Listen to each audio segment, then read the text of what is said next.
So today we will start a new chapter of HS first year. It's part 2 and the name of this chapter is Mechanical Properties of Solid. Okay. তো আজি আমি এটা নতুন chapter start করিম part 2 class 11th ফিজিক্সর chapter number 8 that is mechanical properties of solid okay তো আহা আমি চাও মেকানিক্যাল প্রপার্টিজ অফ সলিড আমার কি কি মূল বস্তুবোৰ আছে ঠিক আছে তো মেকানিক্যাল প্ৰপাৰ্টিজ অফ সলিড বুলি ক'লে সলিডৰ প্ৰপাৰ্টিজবোৰ আমি জানিব লাগিব ওকে সলিডৰ ক্যাৰেক্টাৰিস্টিকবোৰ আমি জানিব লাগিব এটা সলিডৰ নীতি নিয়ম কি হয় এইখিনি আমি জানিবলৈ লৈছো ঠিক আছে হ'ব তো মই নোটছখিনি লিখি দিছো তো মই ডিটেইলছত ইয়াৰ পৰা মই বুজাই আছো চোৱা তো আমাক কি কৈছে আমাক মেকানিক্যাল প্ৰপাৰ্টিজ অফ সলিড ঠিক আছে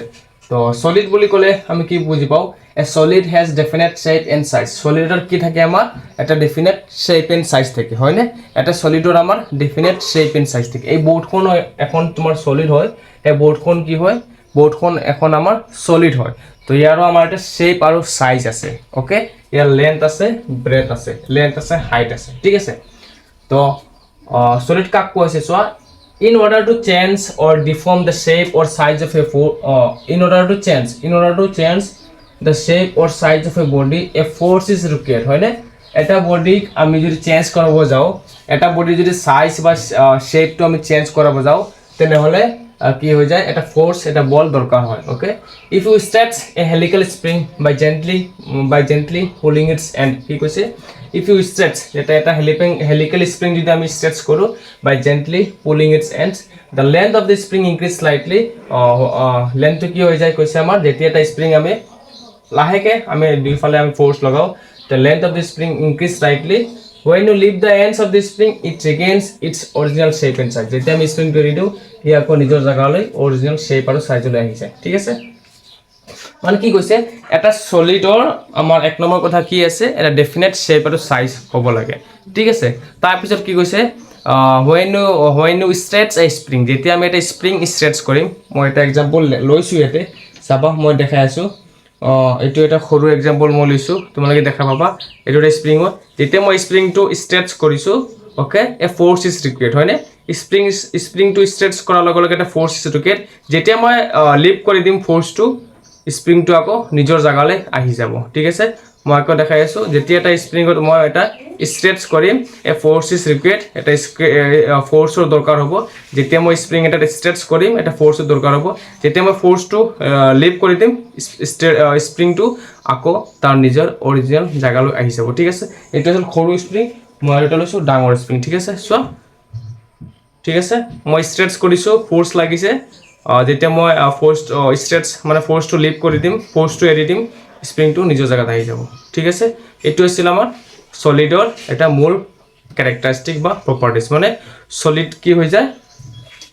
সলিড এটা কি হৈ যায় নিজৰ জাগালৈ আহিব বিচাৰে ঠিক আছে ওকে তো সো তো সলিডটো বুজি পাইছা এটা ধুনিয়াকে মানে কি হয় সলিডৰ ডেফিনেট শেপ আৰু সাইজ আছে ঠিক আছে এটা সলিডক ফোৰ্স দিয়াৰ লগে লগে হি তাৰ শেপ আৰু সাইজত আমাৰ চেঞ্জ হৈ যায় ঠিক আছে ফোৰ্স দিয়াৰ লগে লগে শেপ আৰু সাইজটো কি কৈছে চেঞ্জ হৈ যায় so in order to change the shape or size of A body A force is required এটা সলিডৰ বডিৰ যদি আমি শেপ আৰু সাইজটো চেঞ্জ কৰিব বিচাৰো এটা ফোৰ্স দৰকাৰ কিন্তু কি হয় যদি আমি এটা স্প্ৰিং হেলিক্যাল বুলি কি কোৱা হৈছে তাৰ শেপটো চোৱা ৰাউন্ড হৈ আছে সেইটো কাৰণে হেলিক্যাল স্প্ৰিং বুলি কোৱা হৈছে এইটো শেপক আমি হেলিক্যাল বুলি কওঁ হেলিক্স বুলি কওঁ এই শেপটো কি কওঁ আমি হেলিক্স ঠিক আছে এই স্প্রিংটো যেতিয়া আমি ফোর্স দিছো তেতিয়া চোৱা the shape আৰু সাইজটো চেঞ্জ হৈ গল হয় না যেতিয়া মই ফোৰ্সটো এৰি দিম আকৌ ই নিজৰ জাগালৈ আহি যাব ঠিক আছে তো হেতিয়া এটা আছিল আমাৰ বিশেষকৈ আমাৰ সলিডৰ কি আছিল এটা ইম্পৰ্টেন্ট প্ৰপাৰ্টিজ বা ক্যাৰেক্টাৰিস্টিক বুলি ক'ব পাৰো ক্যাৰেক্টাৰিস্টিক ঠিক আছে মানে if you stretch a helical spring by gently pulling its ends লাহেকে যদি তাৰ এন্ডখিনিক আমি পুল কৰি দিও টানি দিও the length of the spring increase তো কি হৈ যায় স্লাইটলি স্প্ৰিংৰ লেন্থটো বাঢ়ি যায় ওকে স্প্ৰিংৰ কি হৈ যায় চোৱা ইয়াত মই টানি দিছো তো লেন্থটো বাঢ়িছে নাই বাঢ়িছে নে স্প্রিং মই স্লাইটলি যেটা সাইডত দুটা এন্ডস বুলি কৈছো না শেষত যেতিয়া মই টানি দিছো ফোর্স লগাই দিছো তো কি হৈছে স্প্ৰিংৰ লেন্থটো বাঢ়ি গৈছে ওকে ঠিক আছে স্প্ৰিংৰ লেন্থটো আমাৰ কি হৈছে বাঢ়ি গৈছে okay helical spring by gently pulling its end the length of the spring increase slightly when you leave the ends of the spring যেতিয়া মই টো মই লিভ কৰি দিম ঠিক আছে টো যেতিয়া মই লিভ কৰি দিম চোৱা টো মই যেতিয়া লিভ কৰি দিম টো মই টানিছে ন এতিয়া ত ফ'ৰ্চ লগতো মই লিভ কৰি দিম স্প্ৰিংটো আকৌ তাৰ নিজৰ জাগাত পজিশ্যনলৈ আহি যাব ওকে ক্লিয়াৰ হৈছে বুজি পাইছা এইটো আছিল আমাৰ সলিডৰ বিষয় অকমান আমি এক্সপ্লেইন কৰিছো আমি গম পাইছো ঠিক আছে এতিয়া মই কম যেহেতু সলিডটো জানিছা ইয়াৰ এটা টপিক আছে কোন rigid body what is a rigid body okay তো এক নম্বৰ কথা ৰিজিড বডিটো কি হয় আমাৰ তো ৰিজিড বডি আমাৰ কি হয় আহা আমি চাও a rigid body is a hard object a rigid body is a hard object এটা rigid body কি হয় rigid body এটা hard object বুলি কৈছে হয় না এটা rigid body কি হয় rigid body এটা hard object বুলি কৈছে okay it has definite shape and size rigid body এটা definite shape আৰু size আছে rigid body এটাৰ কি আছে আমাৰ definite shape and size আছে solids may break under force but it is difficult to change their shape so they are rigid okay solids may break under force কি কৈছে আমাৰ সলিডক যদি আমি বেছি ফোৰ্স লগাও ভাঙি যাব পাৰে কিন্তু তাৰ শেপ আৰু সাইজক আমি চেঞ্জ কৰাবলে বহুতো আমাৰ বহুত কি শক্তি লাগিব বা টান হ'ব বা ইট ইজ ডিফিকাল্ট বা হাৰ্ড হ'ব ঠিক আছে কি কৈছো মই আকৌ কৈটো সলিড এটা shape আৰু সাইজ সলিড এটাৰ shape আৰু সাইজ ওকে সলিড এটাৰ shape আৰু সাইজ আমি কি কৰিব পাৰো কি কৈছে আমাক a rigid body is a hard it has different shape solids may break under force but it is difficult to change their shape and size মানে কি কৈছে সলিডক যদি মই সলিড এটাক যদি মই বেছিকে ফোর্স লগাই দিও সাপোজ এইটো এটা সলিড লৈছো ঠিক আছে ইয়াত যদি মই বেছিকে ফোর্স লগাই দিও ই ব্রেক হৈ যাব পাৰে হয় না ই কি হৈ যাব পাৰে ব্ৰেক হৈ যাব পাৰে যদি ফোৰ্স লগাই দিছো এটা বহুত বেছি যদি ফোৰ্স লগাই দিও সো ব্ৰেক হৈ যাব পাৰে কিন্তু তাৰ শেপ আৰু সাইজক আমি চেঞ্জ কৰাবলে বহুতই হাৰ্ড বা ডিফিকাল্ট হ'ব ইয়াকে আমাৰ কোৱা হৈছে ৰিজিড বডি বুলি ঠিক আছে সো সলিড বডি আৰু ৰিজিড বডিৰ মাজৰ পাৰ্থক্যটো কি আছে আমাৰ কি হ'ব পাৰে সলিড বডি এটা কি হয় ফোৰ্স কৰিলে ফোৰ্স এটা সলিড বডিক যদি মই ফোৰ্স লগাই দিও তে শেপ আৰু সাইজক মই চেঞ্জ কৰাব পাৰিম মানে এটা সলিড বডিক যদি মই ফোৰ্স লগাও তে তাৰ শেপ আৰু সাইজত মই চেঞ্জ কৰাব পাৰিম মানে সাইজটো আৰু শেপটো আমি কম ডাঙৰ কৰাব পাৰো কিন্তু ৰিজিড বডিৰ হেইটো আমাৰ প্ৰপাৰটো আমাৰ এপ্লাই নহয় ৰিজিড বডি এটা যদি তুমি বেছি ফোৰ্স দি দিয়া হি ভাঙি যাব কিন্তু শেপ আৰু সাইজটো চেঞ্জ কৰাবলে বহুতই difficult it's hard to change its shape and size of a rigid body but it is very easy to change the shape and size of a solid object okay solid object এটা shape আৰু সাইজটো আমি কোনো easily আমি change কৰিব পাৰো for example মই আকৌ দেখাই দিছো এই এক্সাম্পলটো দিছিলো মই স্প্ৰিংৰ হয়নে সো স্প্ৰিংটো ফোৰ্স দিলে তাৰ কি হৈছে শেপত সাইজত চেঞ্জ হৈছে হয়নে স্প্ৰিংটো ফোৰ্স দিয়াৰ লগে লগে শেপ আৰু সাইজত চেঞ্জ হৈছে তাৰ মানে লেন্থ কেনেকৈ গম পালো শেপ সাইজ চেঞ্জ হৈছে লেন্থটো বাঢ়িছে হয়নে অৰিজিনাল পজিশনৰ পৰা লেন্থটো বাঢ়িছে আকৌ যেতিয়া মই ফোৰ্স দুটা সাইডৰ এন্ডছটো মই এডি দিম আকৌ নিজৰ জায়গাত আহি যাব স্প্ৰিংটো বাট এইটো পেনলৈ মন কৰা স্কেচ পেন ইয়াক যদি মই ফোৰ্স দিছো চেঞ্জ হৈছে হোৱা নাই ঠিক আছে ফোৰ্স দিলেও চেঞ্জ হোৱা নাই যদি বেছি ফোৰ্স দিও সাপোজ মই এনেকা ফোৰ্স যদি বেছি দিও ই ভাঙি যাব কিন্তু তাৰ শেপ আৰু সাইজ আমাৰ চেঞ্জ নহয় ওকে তো তোমালোকে বুজি পাইছা এতিয়া আশা কৰো বুজি পাব লাগে যে সলিড আৰু ৰিজিড বডিৰ মাজৰ পাৰ্থক্যটো কি হয় ঠিক আছে এটা solid body has definite shape and size solid body এটাৰো ডেফিনেট শেপ আৰু সাইজ আছে এটা সলিড বডিৰো ডেফিনেট শেপ আৰু সাইজ আছে কিন্তু কি ফোৰ্স দিয়াৰ লগে লগে সলিড বডিটো আমাৰ শেপ আৰু সাইজটো চেঞ্জ হ'ব পাৰে ওকে আৰু ফোৰ্সটো আমাৰ উঠাই লিলে এৰা লগে লগে আকৌ নিজৰ অৰিজিনাল জাগালৈ সলিড বডিটো আহি যাব পাৰে ওকে ক্লিয়াৰ হৈছে ওকে কিন্তু এটা ৰিজিড বডিক আমি শেপ আৰু সাইজটো আমি ইমান ইজিলি চেঞ্জ কৰাব নোৱাৰো যদি মই বেছিকে ফোৰ্স দিও তে ৰিজিড বডিটো ব্ৰেক হৈ যাব পাৰে that is the difference okay clear তো নেক্সট মই এটা টপিক লৈছো কৈছো ইলাস্টিসিটি কি হৈছো the property of a body by virtue of which it tends to regain its original shape and size ঠিক আছে ইলাস্টিসিটি এটা বডিৰ গুণ হয় যিকোনো এটা বডিৰ গুণ হয় যাৰ দ্বাৰা by virtue of which it tends to regain its original shape and size যাৰ দ্বাৰা হি তাৰ অৰিজিনাল shape আৰু size টো আকৌ পাবলৈ সক্ষম হয় when the applied force is removed ঠিক আছে is known as elasticity যেতিয়া মই applied force টো ৰিমুভ কৰি দিও তাৰ অৰিজিনাল শেপ আৰু সাইজটো আকৌ হি ঘূৰি পাবলৈ সক্ষম হয় তাকে কোৱা হৈছে elasticity and the deformation cause is known as elastic deformation and the deformation cause is known as elastic deformation মানে কি কৈছো এটা অবজেক্টত যদি মই ফোর্স দিও এটা অবজেক্টত যদি মই ফোর্স দিও তেনেহলে তাৰ নিশ্চয় তাৰ শেপ আৰু সাইজৰ চেঞ্জ হ'ব যেতিয়া মই ফোৰ্সটো মই লিভ কৰি দিম আকৌ হি নিজৰ অৰিজিনাল জাগালৈ আহি যাব তাকে কোৱা হৈছে ইলাস্টিসিটি ফৰ এক্সাম্পল মই এটা ইলাস্টিক এক্সাম্পল লৈছো চোৱা এটো মই ফোৰ্স দিছো নে ফোৰ্স দিয়াৰ লগে লগে তাৰ শেপ আৰু সাইজৰ চেঞ্জ হৈছে যেতিয়া মই ফোৰ্সটো লিভ কৰি দিম তাৰ নিজৰ জাগাত আহি গ'ল হয়নে যেতিয়া মই ফোৰ্সটো লিভ কৰি দিম তাৰ নিজৰ জাগাত আহি গ'ল ঠিক আছে সো মই ফোৰ্স দিছো ফোৰ্স দিয়াৰ লগে লগে কি হৈছে তাৰ শেপ আৰু সাইজটো চেঞ্জ হৈছে মানে লং এলংগেট হৈছে ন চেঞ্জ হৈছে লেন্থত যেতিয়া মই ফোর্সটো এৰি দিম সো নিজৰ জাগালৈ আহি গ'ল অৰিজিনাল জাগালৈ আহি গ'ল তো this property is called what elasticity এই প্ৰপাৰ্টিক আমি কি কওঁ ইলাস্টিসিটি বুলি কোৱা হয় ঠিক আছে এই প্ৰপাৰ্টিক আমি কি কোৱা হয় ইলাস্টিসিটি বুলি কোৱা হয় তো the property of a body by virtue of which it tends to regain its original shape and size মানে এটো এটা বডিৰ গুণ হয় যাৰ দ্বাৰা হি নিজৰ অৰিজিনাল শেপ আৰু সাইজটো আকৌ গেইন কৰিব পাৰে আকৌ লাভ কৰিব পাৰে when the applied force is removed যেতিয়া আমি applied force টো আমি ৰিমুভ কৰি দিম applied force টো আমি যেতিয়া উঠাই দিম তেতিয়া হি আকৌ নিজৰ জাগালৈ আগৰ নিজৰ শেপ আৰু সাইজলৈ আহিবলৈ সক্ষম হয় তাকে কৈছে elasticity and the deformation cause is known as elastic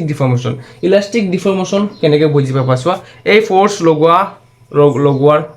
কাৰণে কিমানখিনি চেঞ্জ হৈছে সেই চেঞ্জক মই কি কম ইলাস্টিক ডিফৰ্মেশন বুলি কম ঠিক আছে এই সো এটো আছিল তাৰ অৰিজিনাল পজিশন হয় নে এটো আছিল ইলাস্টিকটোৰ অৰিজিনাল পজিশন যেতিয়া মই ফোৰ্স দিছো এটো সো ডাবল হৈ গ'ল হয় নে তাৰ মানে তাৰ চেঞ্জ ইন লেন্থত চেঞ্জ আহিছে সেই ডিফৰ্মেশন চেঞ্জক আমাক কোৱা হৈছে ইলাস্টিক ডিফৰ্মেশন ওকে ক্লিয়াৰ হৈছে যদি ক্লিয়াৰ হৈছে তো বাকিখিনি মই নেক্সটত লিখাই আছো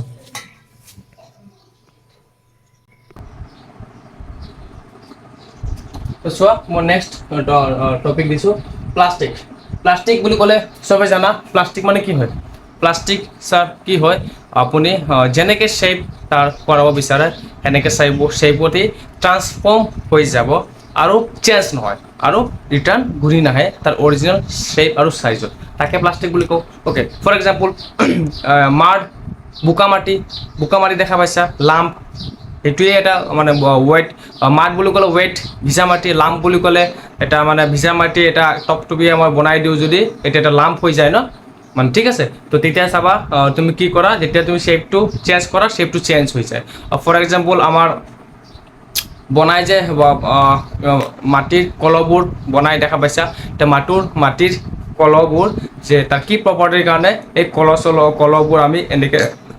মাটিৰ বনাব পাৰি বিকজ অফ দি প্লাস্টিসিটি প্ৰপাৰ্টিৰ কাৰণে কাৰণ এই মাটিটোক যেনেকৈ শেপ দিয়া হয় সেনেকৈ শেপলৈ ট্ৰান্সফৰ্ম হৈ যায় ঠিক আছে বুজি পাইছা তো চোৱা plastic if you apply force to a lump or mud দেখা পাইছা লাম্প অৰ মাড মানে বোকা ওয়েট আৰু লাম্প মানে একেলগত বোকাক যদি মই একে গোট কৰাই দিওঁ সেইটো এটা লাম্প বনি যাব তো ড্ৰাই লাম্প হ'ব পাৰে ওয়েট লাম্পও হ'ব পাৰে হয়নে ড্ৰাই লাম্প মানে এই বোকা মাটিখিনি যদি শুকাই যায় ড্ৰাই লাম্প হৈ যাব আৰু বোকা মাটি যদি অকমান শুকায় তে সেইটো আমি কি কম লাম্প বুলি কম ঠিক আছে আৰু মাড বুলি ক'লে ভিজা ওয়েট যোনটো আমাৰ মাটি থাকে ওয়েট যেনেবা আমাৰ মই যদি কওঁ পঞ্চৰ তলত ন পুখুৰীৰ তলত বোকা থাকে আমাৰ হয়নে এইখিনি আমি মাড বুলি কওঁ তুমি চাবা পুখুৰীৰ তলত যদি পুখুৰীত লামিছা বোকাত ভৰি দিয়াৰ লগে লগে কি হৈ যায় যেনেকৈ তোমাৰ ভৰিৰ শেপটো পৰিব সেনেকৈ শেপলৈ বোকাটো চেঞ্জ হৈ যায় হয়নে ওকে ক্লিয়াৰ হৈছে So if you apply force to a lump or mud, they have no gross tendency to regain their previous shape. মানে lump বা mudৰ যদি আমি force to apply কৰো তেনেহলে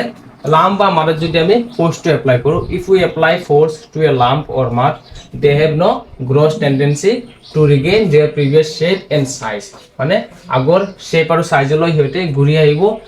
ঘূৰি আহাৰ ক্ষমতাটো হিতৰ নাথাকে and they get permanently deformed আৰু হিয়াৰ কাৰণে হিতে permanently change হৈ যায় বা deformed হৈ যায় such substance are called plastic and this property is called plasticity বুজি পাইছা লাম্প আৰু মাড দি প্লাই বুজাব পাৰিছো ক্লিয়াৰ হৈছে সো আমাৰ ঘৰৰ কলবোৰ আগৰ দিনৰ কলবোৰ চাবা সব মাটিৰে বনোৱা হয়নে কল বাখনবোৰ সব মাটিৰে বনোৱা ঠিক আছে কিচেন ইউটেনচিলছ যিমান আছিলে আগৰ দিনত আজি এতিয়া ষ্টিলবোৰ ওলাইছে ষ্টিল হয়নে আগৰটো এইবিলাক আমাৰ কি দি বনাইছিলে মাটিৰে বনাইছিলে তো চাবা যেনেকৈ শ্বেপত চেঞ্জ হৈ যায় চেঞ্জ কৰা সেনেকৈ শ্বেপ লৈ লয় মাটিৰে হয়নে কলহ বনাব পাৰি গ্লাছ বনাব পাৰি কলহ গ্লাছ কিমান বস্তু আছে বনাবলৈ হয়নে যেনেকৈ শ্বেপত তাক আমি দি দিওঁ সেনেকৈ শ্বেপ বনি যায় ঠিক আছে সেইটো আছিল আমাৰ প্লাষ্টিকৰ প্ৰপাৰ্টি লাম্প আৰু মাডৰ মই আকৌ কৰিছোঁ ডিফাৰেঞ্চটো কি মাড বুলি ক'লে তোমালোকে দেখা পাইছা পুখুৰীত নামিছা কেতিয়াবা পুখুৰীত নামিলে দেখা পাবা বোকাত যদি তুমি ভৰি দিয়া যেনেকৈ ভৰি দিছা সেনেকৈ শ্বেপলৈ চেঞ্জ হৈ যায় পানীৰ তলৰ বোকাখিনি হয় নাই সেইটো আছিল আমাৰ ৱেট মাড বুলি কওঁ আৰু যদি এটা লাম্প বুলি কওঁ সেই পুখুৰীৰ তলৰ বোকাখিনি তুমি যদি উঠাই পেলাই 2-3 দিনলৈ ৰাখি দিয়া ঠিক আছে তে অকণমান সিহঁতে টান হৈ যাব তে সেই যেতিয়া টান হ'ব পুৰা ড্ৰাই হৈ নাযায় এটা মিডিল ষ্টেজত থাকিব তেতিয়া তুমি চাবা সেই বোকাখিনি দি তুমি এটা শ্বেপ বনাব পাৰিবা সাপোজ কিবা এটা সাৰ্কুল বনাব পাৰিছা কিবা এটা সলিড স্ফিয়াৰ বনাব বিচাৰা যেনেকৈ বনাব বিচাৰা সেনেকৈ বনাব বিচাৰিবা তো সেইকাৰণে আমি লাম্প বুলি কৈছোঁ তাৰমানে কি হৈছে এটা প্লাষ্টিকৰ শ্বেপ আৰু সাইজটো আমি যদি এবাৰ চেঞ্জ কৰাই দিওঁ সি তাৰ নিজৰ অৰিজিনেল জাগালৈ ঘূৰি নাহে সেইটো আছিল এটা প্লাষ্টিকৰ প্ৰপাৰ্টি বুজি পাইছা ক্লিয়াৰ হৈছে so if you apply force a lamp to a lamp or mud they have no growth tendency to regain their previous shape and size and they get permanently deformed এটা permanently deform হৈ যায় such substance are called plastic and this property is called plasticity আৰু এই প্ৰপাৰ্টিক আমি কি কওঁ plasticity বুলি কোৱা হৈছে ঠিক আছে হ'ব নেক্সট ওয়ান স্ট্ৰেছ আৰু ষ্ট্ৰেইন স্ট্ৰেছ আৰু ষ্ট্ৰেইনটো কি হয় এটা এটা ইম্পৰ্টেন্ট টপিক হয় তো মই ইনক্লুড কৰি দিছোঁ ইয়াতে একেলগত ঠিক আছে স্ট্ৰেছ when a body is subject to a deforming force যেতিয়া এটা বডিক আমি এটা ফোর্স দিম কি হ'ব a restoring force is developed in the body this restoring force is equal in magnitude but opposite direction to the applied force the restoring force per unit area is known as stress ঠিক আছে হয় এটা spring এটা লৈ বুজাই দিছোঁ so ইয়াত যদি এটা যেতিয়া এটা আমি ফোর্স দিছো ঠিক আছে ইয়াত যেতিয়া এটা ফোর্স দিছো ঠিক আছে মই এইটো এৰা লগে লগে এটা ৰিস্টোৰিং ফোৰ্স হৈছে হয়নে আৰু ৰিস্টোৰিং ফোৰ্সটো কাৰ সমান যিমানখিনি মই ফোৰ্সটো এপ্লাই কৰিছো চোৱা যিমানখিনি মই ফোৰ্সটো এপ্লাই কৰিছো সেই ফোৰ্সৰ সমান তাৰ মানটো সেই ফোৰ্সৰ সমানে হয় ৰিস্টোৰিং ফোৰ্সৰ মানটো আৰু স্ট্ৰেছ কাক কৈছো ইয়াত চোৱা the restoring force per unit এৰিয়াত কিমান ৰিস্টোৰিং ফোৰ্স আমাৰ লাগিছে that is called our stress okay per unit এৰিয়াত কিমানখিনি ৰিস্টোৰিং ফোৰ্স লাগিছে so that is called our stress okay এটো যদি ভালকে ক্লিয়াৰ হলা ইয়াত চোৱা এটো মই টানি দিম টানাৰ লগে লগে এটা আমাৰ কি হল ফোৰ্স দিছে ন ফোৰ্স দিয়াৰ লগে লগে চোৱা তাৰ ভিতৰত এটা ফোৰ্স আহি গল এনাৰ্জি আহি গল মই যেতিয়া এৰি দিম সো এটা ৰিস্টোৰিং ফোৰ্স অপোজিট ডাইৰেকশনত দিছে নাই ৰিস্টোৰিং ফোৰ্স অপোজিট ডাইৰেকশন দিছে না মই ফোৰ্সটো আগত টানিছিলো ৰাইট হ্যান্ড সাইডত হয় না এটা চাবা লেফট হ্যান্ড সাইডত এটা আমাৰ ৰিস্টোৰিং ফোৰ্স দিব ঠিক আছে okay এইটো আছিল আমাৰ ৰিস্টোৰিং force okay so when a body is subject to a deforming force a restoring force is developed in the body যেতিয়া এটা বডিত আমি এটা ডিফর্মিং ফোর্স দিম মানে চেঞ্জ কৰাব বিচাৰিম বডি এটা যেতিয়া আমি চেঞ্জ কৰাব বিচাৰিম a restoring force is develop in the body এইটো বডিত কি হৈ যাব এটা ৰিস্টোৰিং ফোৰ্স ডেভেলপ হৈ যাব this restoring force is equal in magnitude but opposite in direction এই ৰিস্টোৰিং ফোৰ্সটো কি কৈছে আমাৰ ইকুৱেল ইন ম্যাগনিটিউড যিমানখিনি ফোৰ্স লগাইছিলো সেই ফোৰ্সৰ সমানে হৈছে কিন্তু অপোজিট ইন ডাইৰেকশন চোৱা এপিনে মই টানিছো কোন পিনে রাইট হ্যান্ড সাইডত ন ফোর্সটো দিছো রাইট হ্যান্ড সাইডত বাট রিস্টোরিং ফোর্স লেফট হ্যান্ড সাইডত লাগিছে okay so this restoring force is equal in magnitude but opposite direction to the applied force the restoring force per unit area is known as stress okay the restoring force per unit area restoring force ক আমি কি কৈছে stress বুলি কৈছে okay so if F is the force applied normal to the cross section ঠিক আছে if F is the force applied normal to the cross section then A is the area of cross section of the body then stress মানে force upon area ঠিক আছে মই এটো বুজাই দিছো কেনেকে বলু if A is the force applied normal to the cross section ঠিক আছে এটো এটা সিলিন্ডার টাইপ নিছে না হয়নে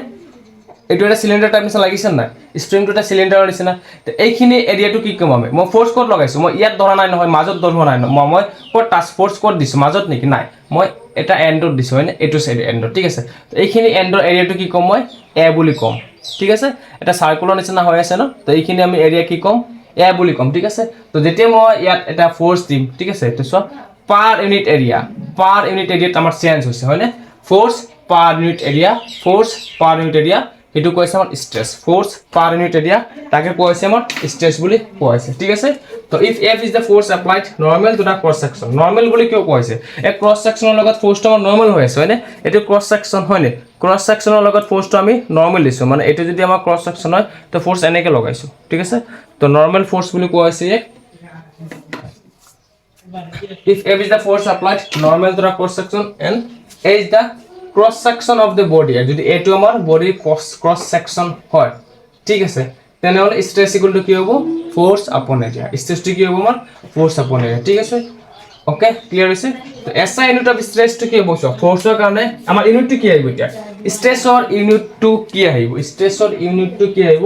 ফোৰ্সৰ কাৰণে স্যাৰ আহিব নিউটন দেখা পাইছা ফোৰ্সৰ কাৰণে আহিব নিউটন এৰিয়াৰ কাৰণে আহিব মিটাৰ স্কয়াৰ হয়নে তো ইউনিটটো কি হ'ব আমাৰ newton metre to inverse okay और পাস্কেল বুলি কম বা পাস্কেল বুলি কম and its dimensional formula is কি হ'ব dimensional formula ml inverse t2 inverse ml inverse t2 inverse কেনেকৈ আহিছে ডাইমেনশনাল ফর্মুলা চোৱা মই ইয়াৰ পৰা মই বুজাই দিও ফোৰ্সৰ ডাইমেনশন কি আছিল ml t2 ইনভাৰ্স ফোৰ্সৰ ডাইমেনশন কি আছিল ফোৰ্সৰ ডাইমেনশন ml t2 ইনভাৰ্স হয়নে ফোৰ্সৰ ডাইমেনশন আছিল স্যাৰ ml t2 ইনভাৰ্স আৰু তলত আছে আমাৰ কি এৰিয়া এৰিয়া মানে l স্কয়ার তো কি হৈ যাব m l এটা আছে তলত দুটা l 1 - 2 - 1 t - 2 so dimensional formula আহিব আৰু তোমালোকে যদি ডাইমেনশনাল ফৰ্মুলা ডাইমেনশন বোৰ যদি পাহৰি গৈছা তে মোৰ লাষ্ট ক্লাছত গৈ চাই লবা তাতে মই চ্যাপ্টার 1 ইউনিটস অফ মেজারমেন্টত ডাইমেনশনাল এনালাইসিসত মই ধুনিয়াকৈ বুজাই দিছো এইখিনি আশা কৰো সেই ক্লাছটো চালে তোমালোকে এইখিনি ডাইমেনশন ওলোৱা ক্লিয়াৰ হৈ যাব ঠিক আছে হ'ব তো এইটো আছিল আমাৰ স্ট্ৰেসৰ বিষয় যে এটা বডিত যেতিয়া আমি ডিফর্মিং ফোর্স দিম এটা রিস্টোরিং ফোর্স ডেভেলপ হ'ব ইন দা বডি ঠিক আছে এটা বডিত যেতিয়া আমি রিস্টোরিং ফোর্স দিম এটা ডিফর্মিং ফোর্স এটা বডিক যেতিয়া আমি ডিফর্ম কৰাম এটা বডিক যেতিয়া আমি ডিফৰ্ম কৰাম সো এই বডিক যেতিয়া মই ডিফৰ্ম কৰাইছো এটা ৰিস্টোৰিং ফোৰ্স ডেভেলপ হৈ গ'ল ডিফৰ্ম কৰাৰ লগে লগে তুমি নিজে ফিল কৰিব পাৰিবা এটা ফোৰ্স ডেভেলপ হৈছে কাৰণ এই ফোর্সটো এপিনি টানি আছে এই ফোর্সটো এপিনি টানি আছে হয় এটা বডি ডিফর্ম মানে বডি এটাক যেতিয়া মই চেঞ্জ কৰালো এটা ৰিস্টোৰিং ফোৰ্স অলৰেডি ডেভেলপ হৈ গ'ল আৰু ফোৰ্সটো আমাৰ অপোজিট অফ দি ডিফৰ্মিং মানে যোনপিনি ফোৰ্স এপ্লাই কৰিছো এই এপ্লাই ফোৰ্সৰ অপোজিটত লাগি আছে তাকে কৈছে ৰিস্টোৰিং ফোৰ্স বুলি কৈছে ওকে ক্লিয়াৰ তো এইটো আছিল আমাৰ স্ট্ৰেসৰ বিষয় তো